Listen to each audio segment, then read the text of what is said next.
conscious beauty, furniture buyback and resale, momentum in EV sales, advancements in plant-based accessibility, brands launching resale programs. What do these all have in common?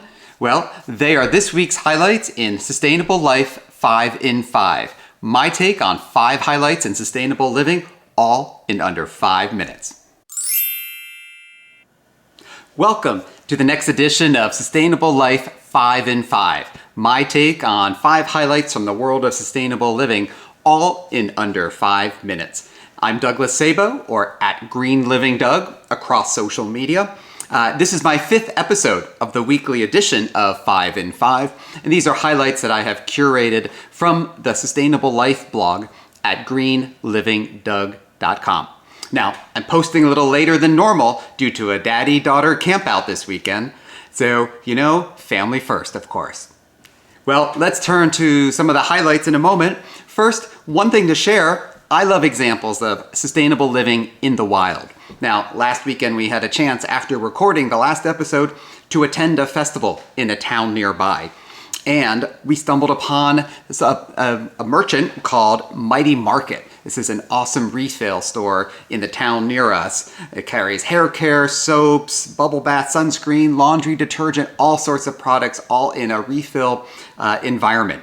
I recorded an Instagram reel about it, so check that out on Instagram, at greenlivingdoug there as well to find it. You'll love to see the visuals, what a beautiful display in the store, and I'm looking forward to a future opportunity to talk live with the team of Mighty Market. Okay, with that, please do, as always, if you do like the content that you're hearing on the Sustainable Life 5 in 5, please feel free to like and subscribe to this content to be notified of new editions of this content and others. Also, as always, I love to hear your comments, any feedback you have on these highlights that I've selected today, or any other highlights in the world of sustainable living that you want to share. So go ahead and do that in the comments. All right, turning now to those highlights. So the Sustainable Life blog this week covered 5 themes: beauty and personal care, home and design, mobility and electric vehicles, food, specific focus on plant-based, and the world of sustainable retail, specifically re-commerce. So those were the 5 themes. I've pulled 5 highlights to focus on. Per usual, we're going to start our stopwatch and countdown so we know how we're doing and to nail the 5 in 5. I'm getting closer. Sometimes I nail it, sometimes a little over. Let's see how. I've never been under. I don't think that's ever going to happen, but let's see what we do. Okay. Highlight number 1, in the world of conscious beauty.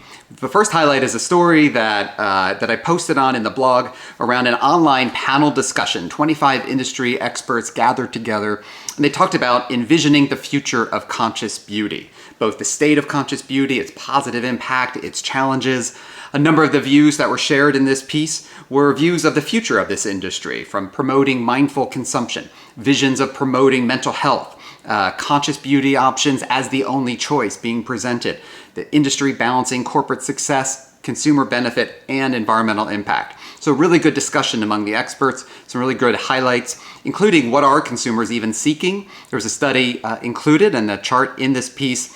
40% of consumers are looking for natural ingredients, 17% for respecting the environment, 16% for recyclable packaging.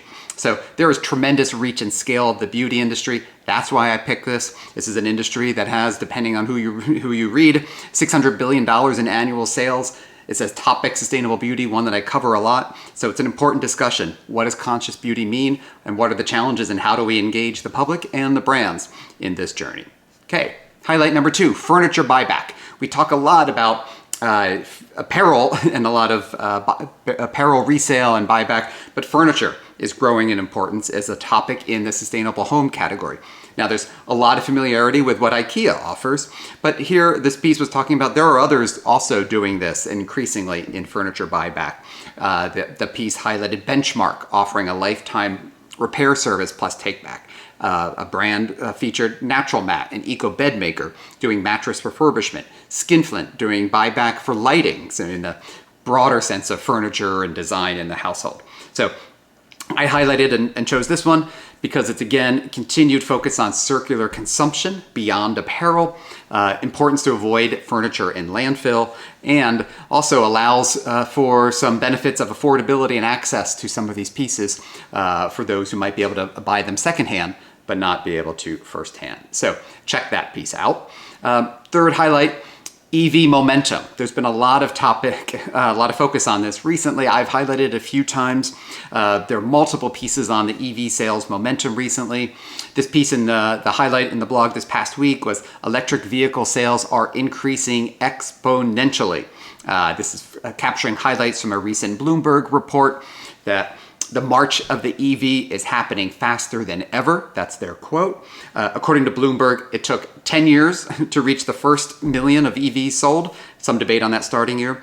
2 years for the next million, 1 year for the next million after that. And so a lot of discussion, both of the acceleration, pun intended, of EV sales, but also some of the challenges. Have we reached on the technology adoption curve moving from innovators to early adopters, and are we going to struggle to reach the early majority segment? So I think there'll be some continued focus on that topic. Can we cross the chasm and get to the early majority? So stay tuned on that. Fourth highlight, accessibility of plant-based foods. So two highlights together really caught my attention around plant-based food reaching the masses. One, IHOP, a great place to go dine. They've announced that they're adding Impossible Foods plant-based burgers and sausages to all 1,690 locations of IHOP. And second, Carnival Cruise Line is adding a plant-based vegan, full vegan menu eventually to all of its ships, starting with the Carnival Freedom and the Carnival Horizon ships. Their head of food and bev talked about plant-based food options are a rising preference on their ships, just as they are on on land. And so these new dishes being introduced are a direct response to that. I also often talk about reaching the masses, not just the 1% vegan, 5% vegetarian, but how do we reach the 70% flexitarian, not just the elite, the affluent, meet them where they're at. So places like at IHOP, dining, and cruising with Carnival. So loved those news. The final highlight, brands launching resale. Two highlights together. Timex has announced that it is launching a resale program called Timex Rewound.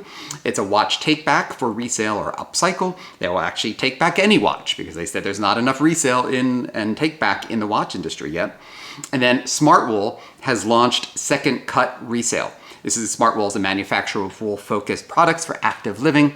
They announced the partnership with ThredUp. You can buy secondhand products at smartwool.thredup.com, and you can also buy gently worn resale products on ThredUp to get Smartwool shopping credit. So great to see this continued expansion of brands launching resale, not just in the marketplaces, but by the brands themselves. So 3 seconds over. Thank you. Those were my 5 highlights. Again, would love to hear what were your highlights of the week and what do you think of these 5? So in the comments down below here, please go ahead and share what your thoughts are. And once again, if you like this content, like and subscribe to get more. Again, I'm Douglas Sabo at Green Living Doug across the world of social media.